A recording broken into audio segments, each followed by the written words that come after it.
now I'm very, very proud of everybody that works at Lune.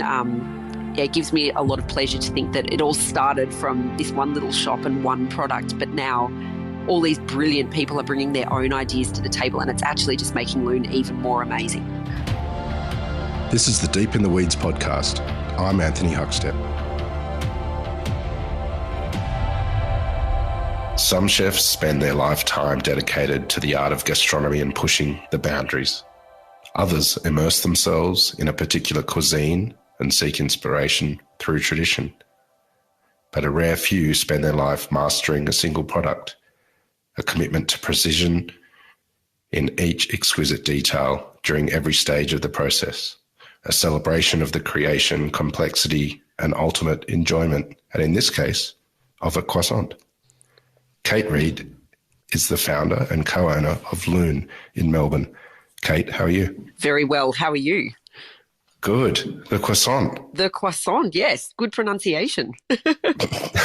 Thank you. It's everything that you do, and it's got such iconic status. Why the croissant? Yeah, that's a potentially very long answer to what seems a simple question, but not many people know that my background is not baking at all. It's actually engineering. Many moons ago, when I was very young, I decided that I wanted to design Formula One cars. Wow. Yeah, which is a bit of a difference to baking croissants. But I kind of decided that at a very early age, maybe around about 10 or 11 years old. My childhood was happily peppered with memories of watching the Formula One races all around the world with my dad every Sunday night. And I from a very early age, I really wanted to be part of that world. And I went along to a careers day at RMIT engineering one day, and I explained to them what I wanted to do, and they recommended that I focus my efforts on aerospace engineering because that field of study would give me the greatest knowledge in areas applicable to high-level motor racing. So obviously aerospace sounds a little bit more like rockets and aeroplanes and things like that, and obviously you can do that if you have a degree in aerospace engineering, but I was more interested in making a Formula One car stick to the ground than I was an aeroplane taking off in the air. Yeah. So, I did the 5 years of study in Melbourne to get my aerospace engineering degree and headed off to the UK 1 year out of university with the offer from Williams F1 to join their team as an aerodynamicist. So, yeah, my career started off very differently to baking croissants. I think why croissants, though, in answer to the question, croissants are an incredibly technical and difficult product to do very well. And when I finally transitioned from engineering into what I now do, which is baking, I started off with pretty simple things like biscuits and slices and cakes and all the kind of CWA or Women's Weekly style baking, like things that you can do quite easily at home. But I still found the science of baking, like this fascination with being able to pull together ingredients that by themselves are essentially inedible. Like you wouldn't tuck into a bowl of flour or a bowl of raw sugar, or I don't know, maybe some people just eat butter. I mean, I've come close to doing that myself. But when you bring these ingredients together, some science happens and the interaction with the ingredients to create something that is so much more than the sum of its parts. So early on, my more scientific and technical brain, like I think a lot of chefs will talk about, and cuisine chefs will talk about cooking with, based on instinct and taste and sampling as they're cooking to adjust and change flavor profiles. But with baking, you really have to understand the recipe and the interaction of the ingredients, and that really appealed to my scientific brain.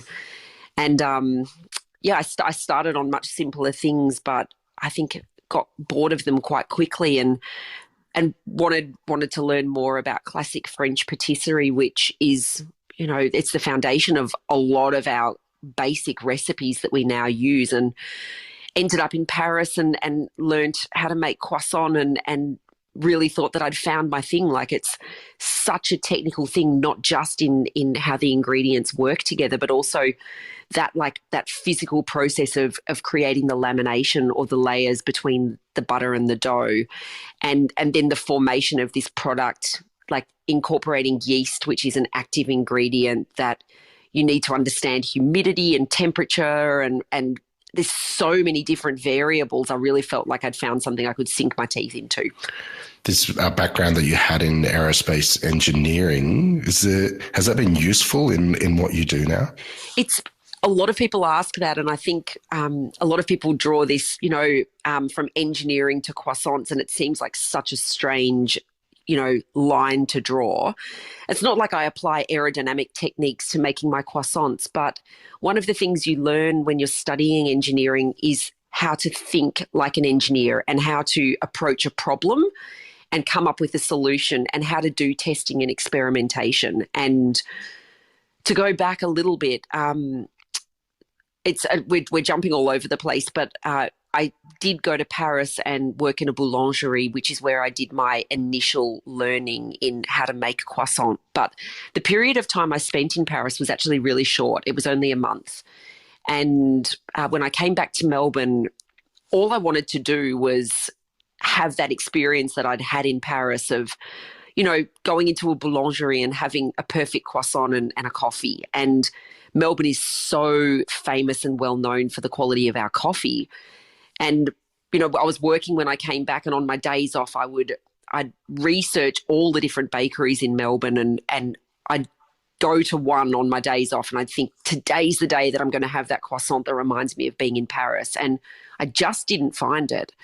And eventually it dawned on me that maybe I had the skill and the inclination to make that croissant that I had in Paris that I hadn't found in Melbourne.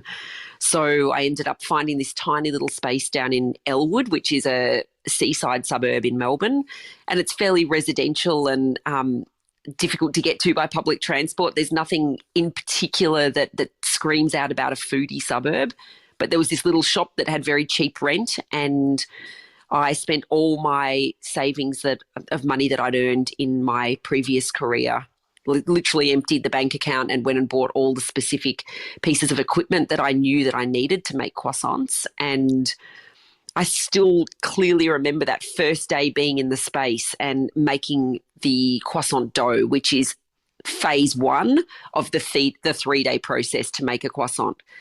And I remember tipping the dough out onto the bench and looking at like these kilos and kilos of yellowy dough in front of me, thinking, oh my God, I don't know what to do next, because making the dough in Paris had been my job. And towards the end of the month I'd been there, I'd begged the head pastry chef to let me roll some croissants. But there's so many steps between making the dough and rolling a croissant, let alone what happens after you've rolled that raw croissant. And I had these two parts of the process in my armory, and I didn't know the rest of the 3-day process. And I was flummoxed. Like, I'm standing at the bench thinking, okay, well, what do I do now? And I mean, I could have gone to pastry school. I could have gone and done a full apprenticeship, but I figured that I had all the equipment around me. And then going back to your question, I thought, well, I'm an engineer, and I might be an aerospace engineer, but I know how to break down a problem, and I know how to reverse engineer something, and I know how to create solutions and testing. So I'm going to imagine that end product that represents the perfect croissant for me, and I'm going to reverse engineer it. So the process that I landed on is actually incredibly different to the classic way to make a croissant. So, I think because the foundations of how to make a Lune croissant are so different to that,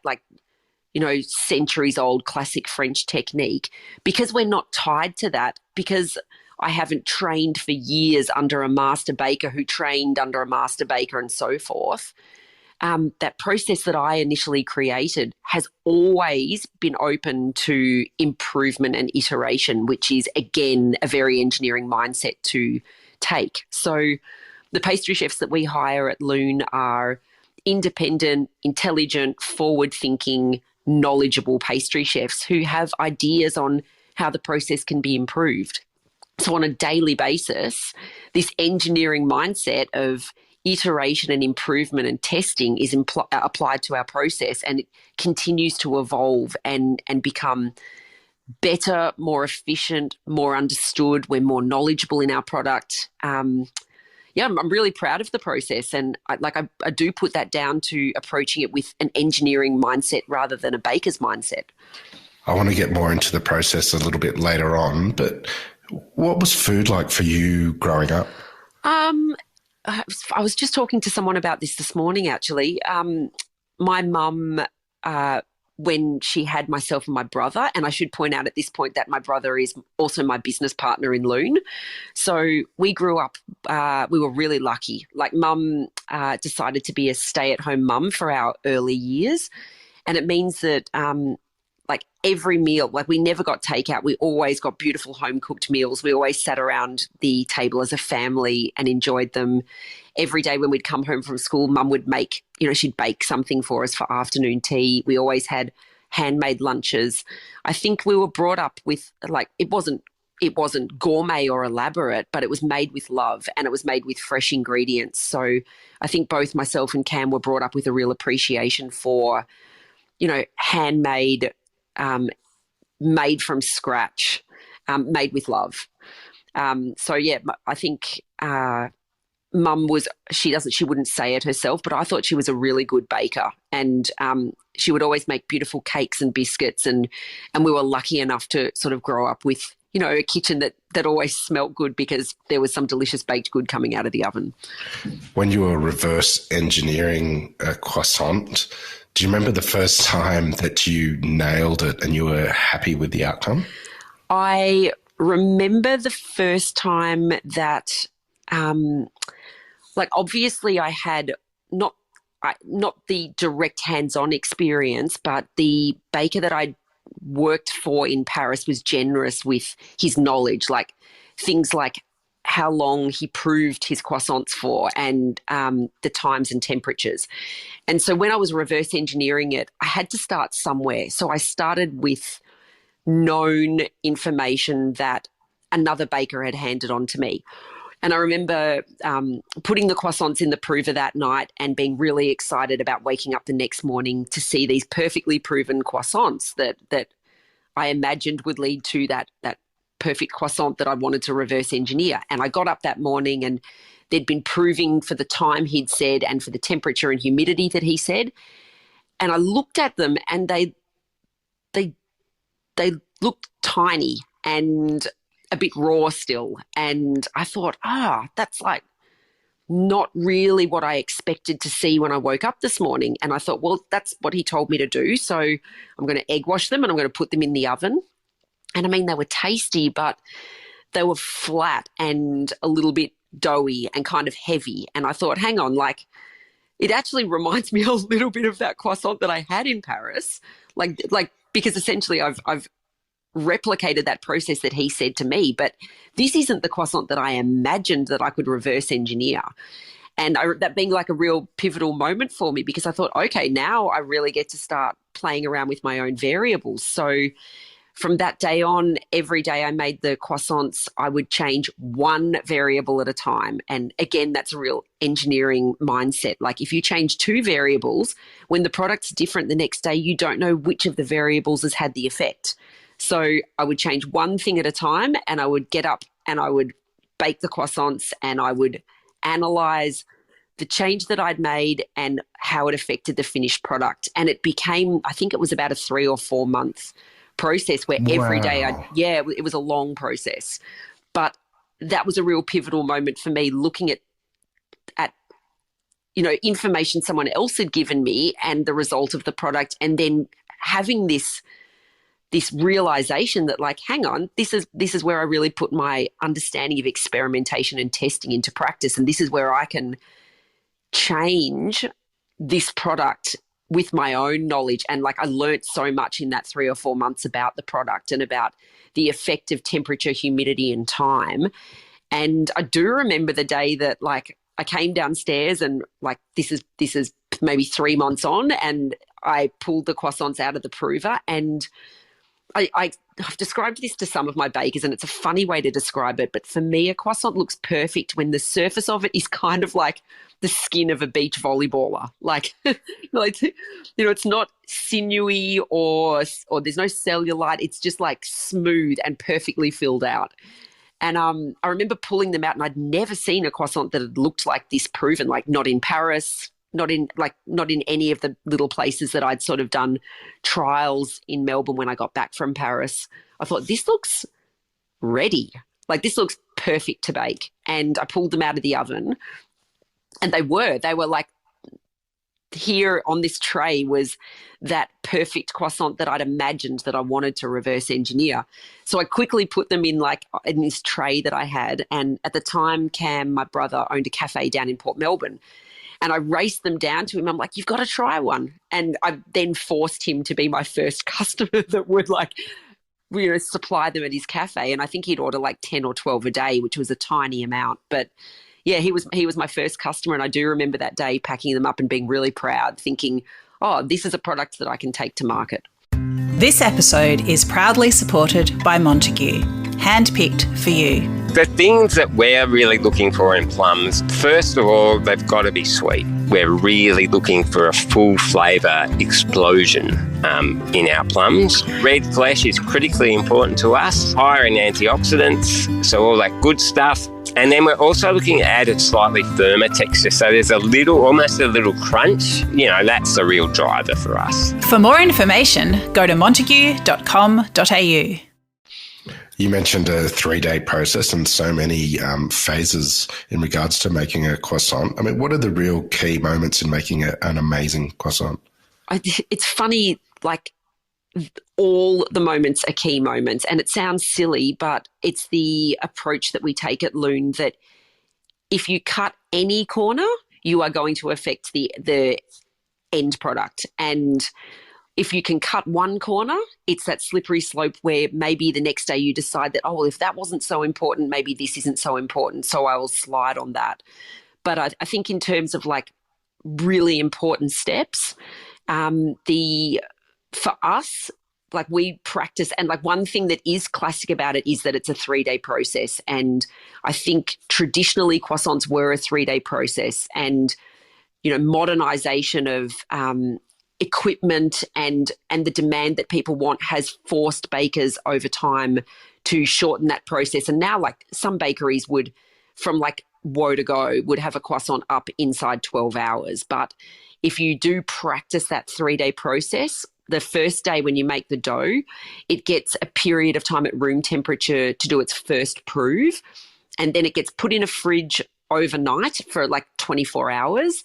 And it has this long, slow prove at a cold temperature where it really develops complexity of flavour in that time. And for me, that's one of the key phases that, like, obviously you're not doing anything to the product at that time, but the ingredients and the yeast are working together to create a much deeper, more complex flavour than you'd get if you didn't have that prove overnight. I think then for me, so day 2 represents when you knock that dough back, so you knock the air out of it, and then you start the process of lamination, where you take your slab of dough and your slab of butter, and you start to create those many layers that are in croissant pastry. And for me, the key point on that is temperature control. So every time you pull the dough out of the fridge to do another turn, which is when you fold the dough to create more layers, if your room is really warm and you are slow to do that part of the process, you start to activate the yeast in the dough, which means that in that final moment of proving and in the oven, the yeast will have lost some of its punch and its activity. But also, if you're working in a warm room and you take your time, you're going to start to melt your butter. And over the years, my knowledge of butter has grown to the point where, like, really respecting the temperature and the working properties of that butter can really change the end product of your croissant. So time and temperature of that stage of creating the layers and then shaping the croissant. And then the proving. So for me, that's that part where I spent, weeks changing the variables of adjusting temperature and humidity and time to find the perfect combination of how long you should prove a croissant for and what the environment is that you prove it in. And that can, like, if you prove a croissant at too high a temperature and melt your butter, this is so scientific. I'm sorry to be so specific, but it's important in understanding, like, many croissants out there on the market are visually the same size as a Lune croissant, but if you put them on scales, they're twice as heavy as a Lune croissant. Wow.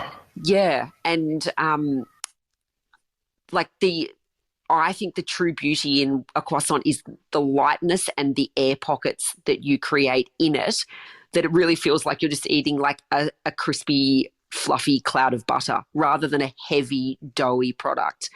And in order to achieve that lightness, at every stage of the process, you need to keep your butter solid, which includes in the proving process, because butter has particles of water suspended all the way through it. And if your butter starts to melt while the croissant's proving, those suspended particles of water dissipate. And in the oven, if you've been able to maintain the particles of butter like spread throughout the solid butter, those particles of water create steam that push the layers of croissant apart. So it's not only the butter melting to separate the dough, but it's also creating that lift.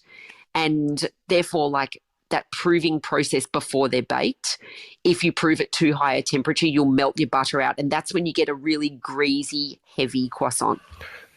Tell us about the site and the enigma of Lune, because it's not just the most extraordinary croissant, it's the cult status, it's the window that people queue at. What was the thinking behind the creation of all of this?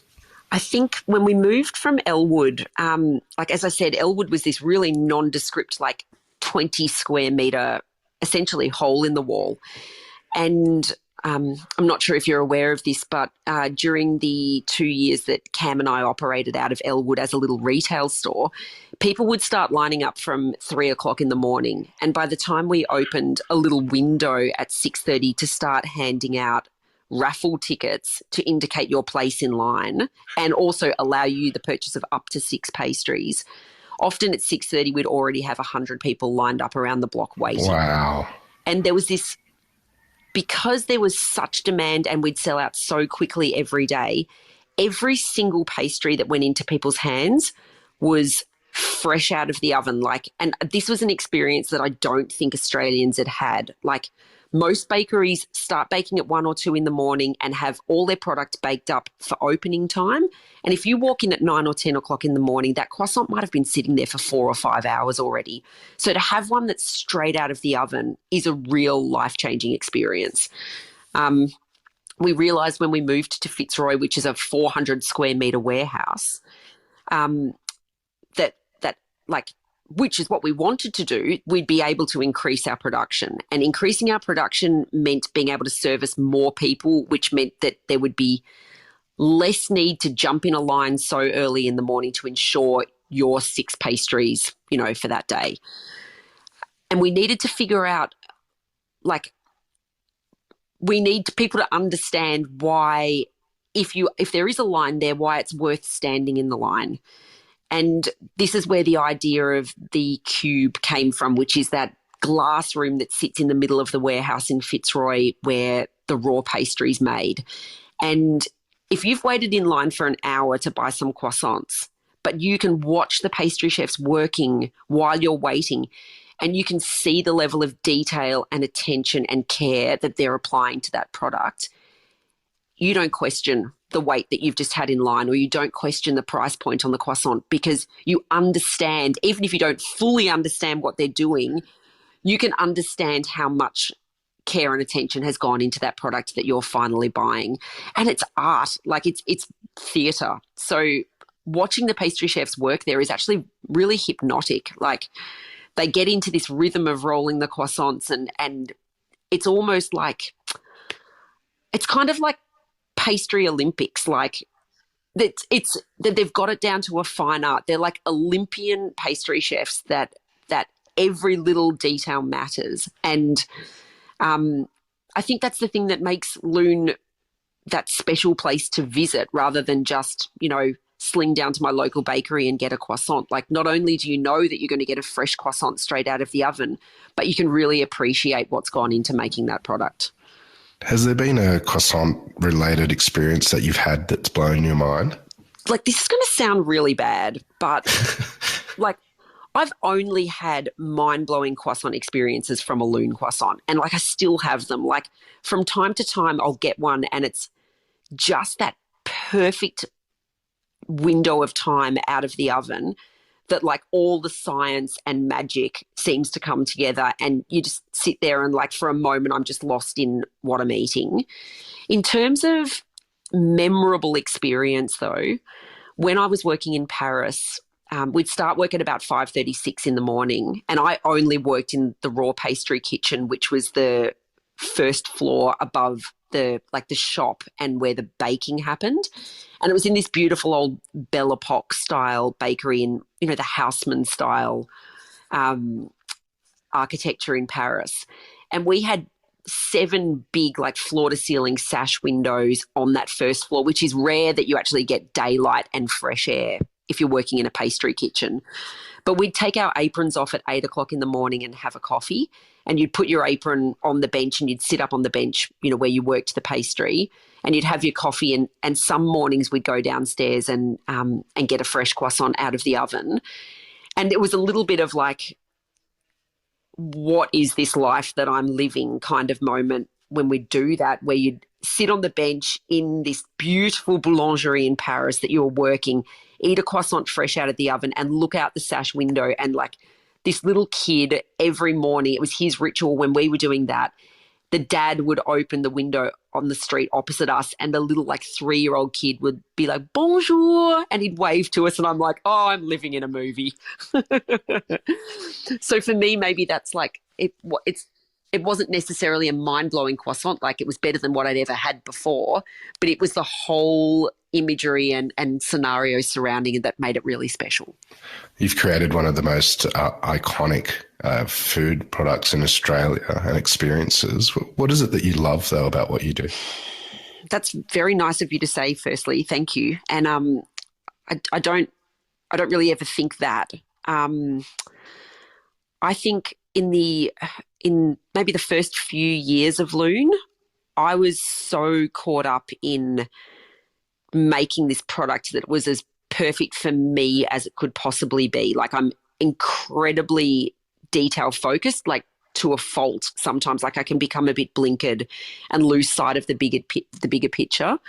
But with my brother coming on board, I'm very blessed to have a business partner that has very complementary skills to me. And like, lucky for me, Cam had the ability to help me and like to help himself, but for us to be able to grow Lune. And to this day now, we have over 120 employees that work at Lune.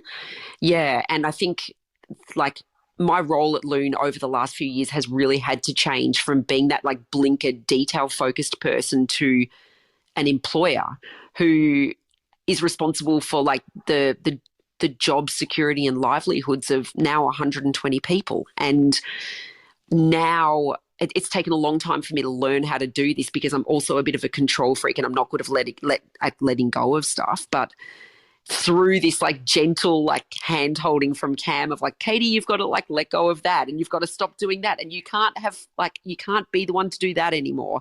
I've actually realized like what joy and satisfaction there can be in recruiting an amazing pastry chef that does come along with their own ideas and actually give them the autonomy to go and take this product that I created and make it even better with their ideas and you know the things that they can add to it or the knowledge that they can bring to it. And it gives me great pleasure now. Like I'll walk into Lune and see a counter full of pastries, 5 or 6 of which are new menu items that I wasn't responsible for coming up with. And, one of these amazing pastry chefs that work for us has come along with this idea and created this new flavor and experience. And they've been inspired by the foundational product of Lune and created this. And it's like now I'm very, very proud of everybody that works at Lune.